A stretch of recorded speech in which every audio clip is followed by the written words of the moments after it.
morning, God's peace to all of you. Good morning. We assume the fact that we are the apex of God's creation, that we are the crown glory of creation. And here, David says in Psalm 8,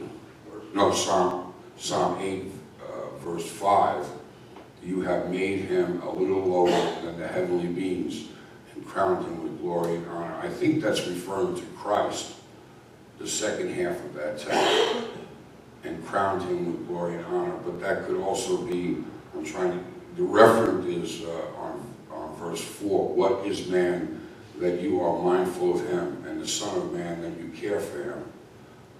So he's referring to man? I have to look at the Hebrew, because the Son of Man is Christ, or the Son of Man could be just humanity. I'm not really sure if he's referring to Christ, or is he referring to, or the Messiah, or is he referring to humanity? I really need to look at that a little bit more closely. Maybe even look at the Hebrew. That should be funny. Because I need to know what the referent is and what the context is, and that particular passage needs to be investigated a little bit more. So, on the other side of the coin, let's continue with. Let's go to page 113.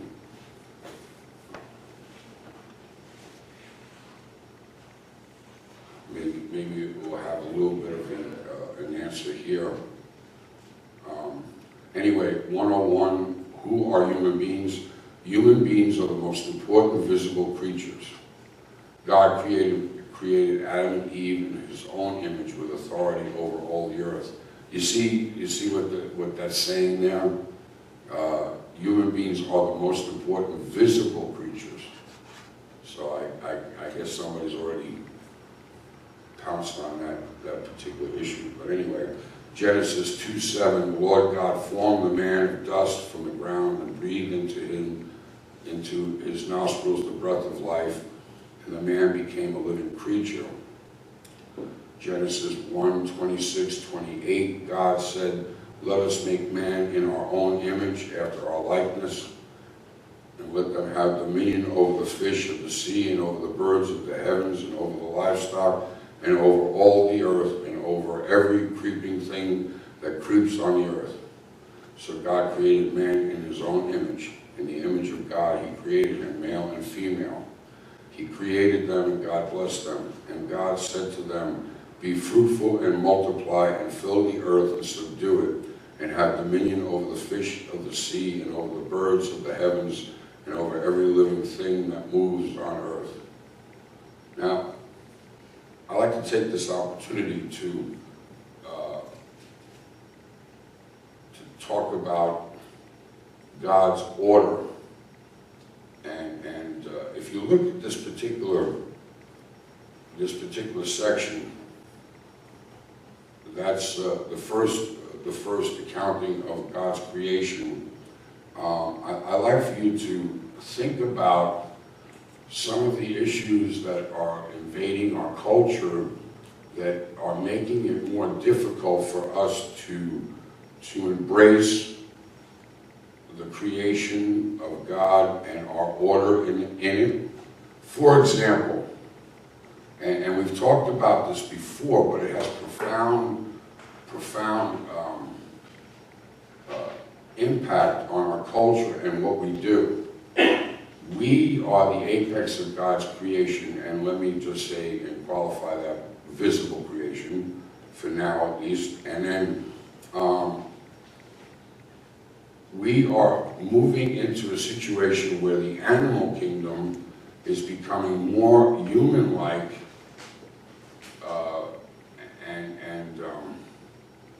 and we are beginning to worship the creation rather than the creator.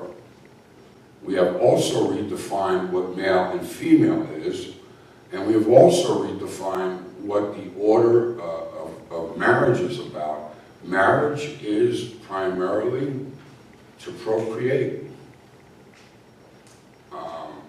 Now, speaking of which, Mary and I have never been blessed with children, and we certainly have tried, and there wasn't anything that we did. We weren't gonna spend a lot of money trying to figure out what was going on.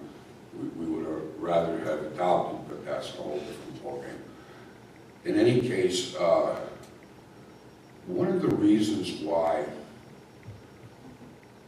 modern man or modern humanity is so empty, really empty. Anxiety rules the earth, or anxiety rules our culture.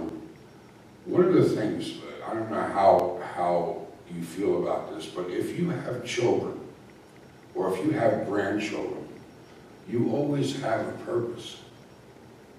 It's always there. It's not career. The career is the means that justify the ends that justifies the means. I think this, yeah, I get that. Yeah, it's the reason why we have vocation and career. We serve God in our vocation. But if you have children, your most important thing is not your career, not even for the man or the woman, but it is for the well-being of your children, to train them to lead godly lives, and there's always purpose. I think of that book that came out, 40 Days to Purpose, or something like that, a purpose-driven life. Well, one of the reasons why we lack certain purpose, why do we get up in the morning and go to work, or why do we prepare, why do we do the things that we do? Well, if you take out children, why are you doing it? Well, if you took out children altogether, then it would be no existence. Well, and that's, by the way, that's what's, and if I may say so, if you take sex and you take it out of marriage, you take out the whole idea of procreation, and they're doing that right now. They're doing that. The kids today are not getting married. Why should they? My father used to say, why buy the milk when you can get the cow, or something like that. Well, now you can, yeah, I reversed that, right? Yeah, I reversed that. And right now you can go out and get a quart of milk anytime you want. So the whole understanding of God's creative order has, in fact, been totally obliterated from our understanding of what is the aspect of creation. So, for example, with animals, I'm not debating the fact that whales and mammals, dolphins, and elephants, and so forth, have certain amount of intelligence, and that intelligence can be measured scientifically to some extent, but they are not human beings. Once you put them on the same level as human beings, you not only give up the whole understanding that it's immoral to eat meat, but it's also immoral, which they have in India till this day, that, you know, if you see a cow walking down the street, you have to leave it be, because they believe in reincarnation. You know, and it's Well, getting... there are some that match that. But the truth of the matter is, you think this is a overreaction or an overstated case with me, but there has been a legal marriage between a dolphin and a woman in Australia, and it's quite legal. It's quite legal. We have taken creation and flipped it upside down, so that we are becoming more like animals when it comes to sex and that sort of thing, and we are worshiping the Mother Earth, if you will, the creation, and we are avoiding worshiping the Creator. You see how that flip happened? And each time it gets we get more engulfed in that. So if you put animals on the same wavelength or the same sphere as, or the same level of equality, then, well, let me give you an example. I'm very much against abusing animals. Why would you get a dog and then chain it up for its whole life where it's supposed to be, you know, supposed to be a little free, you know? I mean, they're domestic animals, I don't know. So I'm against abusing animals. On the same token, I'm also against, and there's a movement in our society today to give animals rights. Once you do that, folks, the farming community, do you realize what ramifications that has if you in fact give animals the same rights as citizens of the United States of America?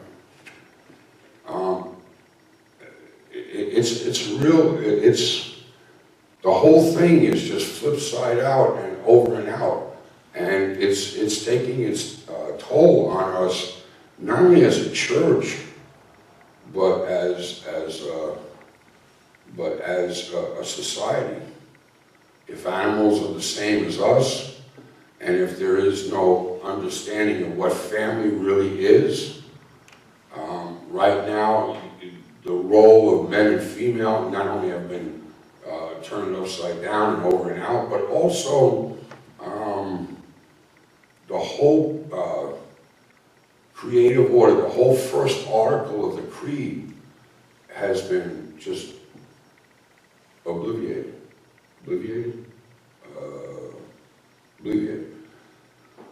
So what is your response to this? What do we do as a church? We stick with the word. Well, we remain faithful to the word, and we need to be, what is it, in the word, In the world, but not Of the of the world. And one of my favorite hymns is "Heaven is our home." I am but a stranger here. Heaven is my home. The more we get away from the creative account of God's order, the more we become enmeshed in insanity. And you see that today. You see that today in so many ways. I don't know how it is that we are to witness to a world that is in such chaos. You know, I mean, I'm sure many of you know you have nieces and nephews and grandchildren and great-grandchildren that have just bypassed marriage completely, and certainly have bypassed even having children, or they have children outside of marriage. This has ramifications to the creation, to the order of things.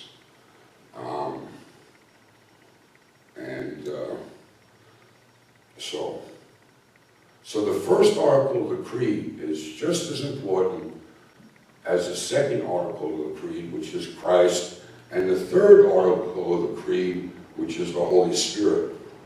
I will tell you also that the first article of the Creed is more in the realm of natural revelation.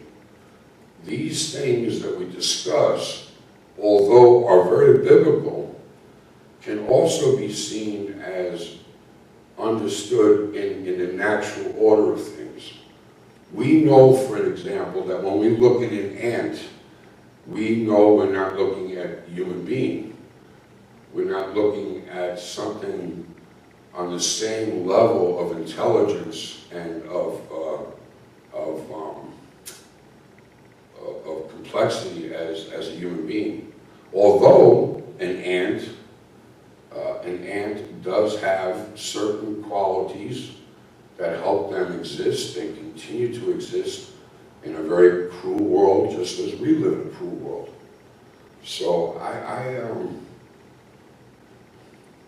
I mean, one of the things that we have now is, you know, is transsexual or transsexual. Dude, 100 years ago, this wouldn't even be an issue. And now it's a fad. We have kids wanting to be transsexual because it's a fad. It's just, anyway. But they don't understand the consequences. No, they don't. And they don't care. No. They don't care about the consequences. No. And to be honest with you, we didn't teach them well. We didn't teach them well.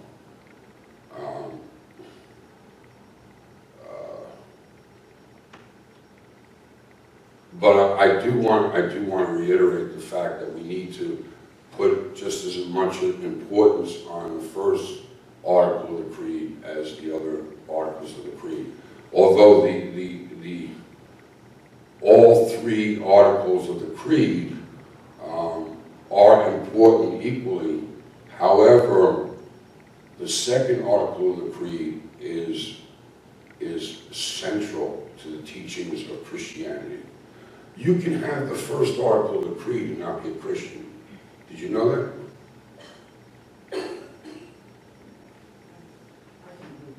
Yeah, the first article of the creed, you can believe in the order of, you can say that that's an ant and I'm a human being and I'm bigger and better and smarter than an ant. You don't need to have a creation account in Genesis to remind you of that fact. However, the second article of the creed, without the second article of the creed and even without the third article of the creed, you can't have Christianity. So, anybody else want to say any more about this? I think we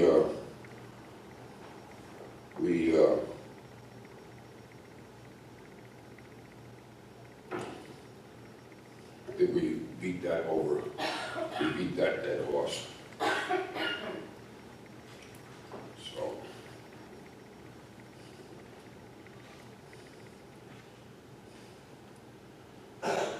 number 102. Why do we say God has made me? God created the first man and woman, and God has created each one of us. Genesis 1:28. God blessed them, and God said to them, be fruitful and multiply and fill the earth and subdue it, and have dominion over the fish of the sea and over the birds of the heavens and over every living thing that moves on earth. Psalm 139:13. You formed my inward parts, you knitted me together in my mother's womb. Jeremiah 1:5. Before I formed you in the womb, I know you. Again, this gets us to what is life and what is death. The first article of creed. It is amazing to me that you can see vis-a-vis through a sonogram the child in a womb and say that that is not a child. It really is.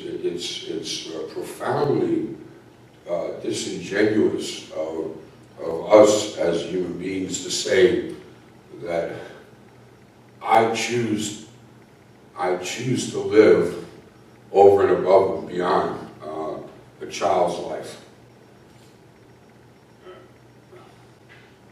You see how this all ties together? You see how it all ties together? And I think we as a church have just kind of let it happen. I think about what was occurring in the 50s, 60s, and 70s when a lot of these things were on a peripheral understanding. But now it's just, it's out there in the open now. And so anyway, we need to be aware of the fact that God creates us personally, and not simply because of God created Adam and Eve, but God continues that creative order by having us be fruitful and multiply. How many of you have children? Okay. Do you see your life being profoundly different if you didn't have children? I mean, absolutely. I mean, there's the joys, the pains, and everything that come along with parenthood that I've never experienced. Although I can tell you that my mother is becoming more and more like my teenage child that I never had, but be that as it may, I love her to bits, but she actually pouts down, and she gives me the look. You see, you think you don't get the look, you know the teenage look you get? But, so I guess I got mine anyway. In any case, Twice a child. Twice a child, yeah. Twice, one thing ago, twice a child. Well, I went through childhood 3 times, I think. And the last time was not good. It was not good. It wasn't pretty. So, but, yeah, it's, but I will tell you that, that a life without a child or children really, and I'm speaking with what I have. You're missing out on one thing.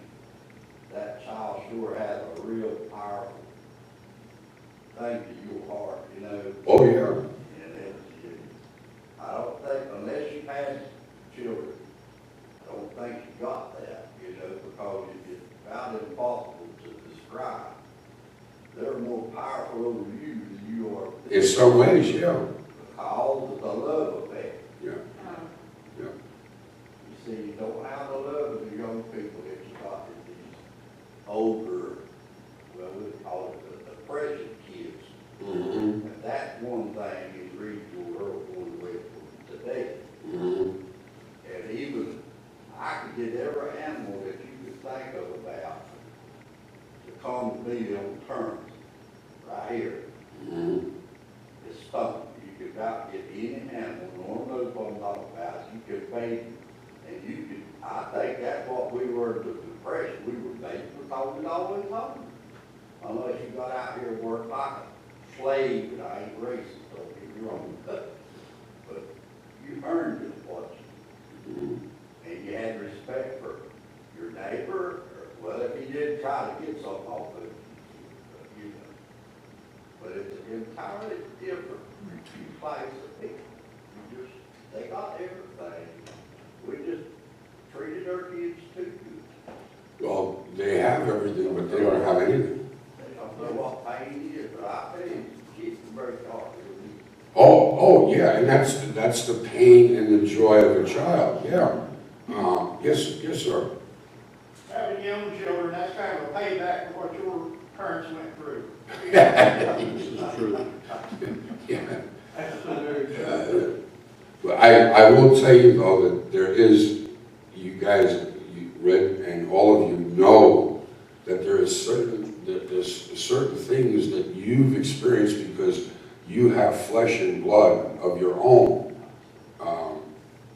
that Mary and I will never have. And I think adoption is a close second if you could, but even at that, So I really do believe when you take the child out of the family, when you take sex out of the marriage, when you flip this whole thing over, who loses? We lose. We really do lose. And our society keeps going around. Yeah, I mean, it really, you know, it's, And I don't think change that is a disaster. Oh, if you need God, then, well, you're ready to go towards Him. But till you need Him, you know, most people say, well, one of the things I want to say to you is, there's a really good quote from Luther that I've used a couple times in front of you, and that is, we've been cursed with abundance. That's number one.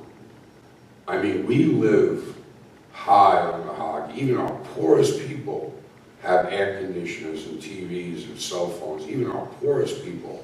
And even the prisoners have. Oh yeah, oh They yeah. don't take the TVs and all the luxuries away from the prisoners who have broken the law. Yeah. They have, it is almost better than some of our poor people.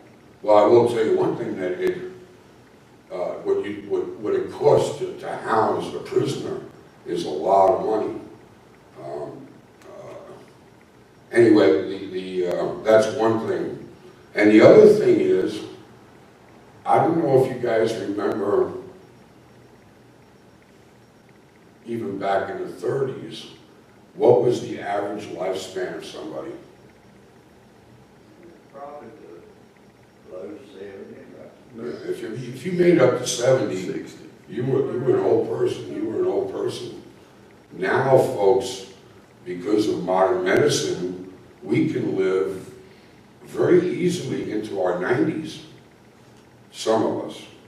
Yeah, but they keep us around on because they can make more money off. Well, I guess that's true. But if you take out the factor that we have all this wealth, number one. Number two, that we live indefinitely, way beyond anything that we could ever imagine. And number three, if we believe that there's no truth, then why do you need Christ? Why do you need forgiveness of sins? Why are you worried about heaven? Well, if you knew that the average person who lived to be 70 was old, and 70 was to make it in the 70s was something real. I mean, you just think about all the things that we've done in the last 30 years that we would have never been done 30, 40 years ago. My favorite expression is, if my father was still alive today, he would be still alive today. But in any case, these three factors make it very difficult for us to appreciate the first article of the Creed, the second article of the Creed, and the third article of the Creed. And yes, Red is right, that what happens, and it happened in the Old Testament. Periodically, there was a rebellion by the children of Israel, and God punished them, and they came around, and things went well for a while, and then so excuse me, I think about right after 9/11, our church has swelled, just swelled. I mean, I was at Mount Pocono at the time, and we were packed. Well, as we moved further and further away from 9/11, and we gained order again, and we came to grips with it, we in turn moved away from the need of God. So on that note, I think we all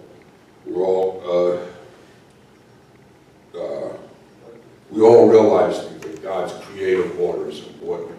This first article of the Creed is very important. So let's bow our heads and say the Lord's Prayer. Our Father, who art in heaven, hallowed be thy name. Thy kingdom come, thy will be done, on earth as it is in heaven. Give us this day our daily bread, and forgive us our trespasses, as we forgive those who trespass against us. And lead us not into temptation, but deliver us from evil.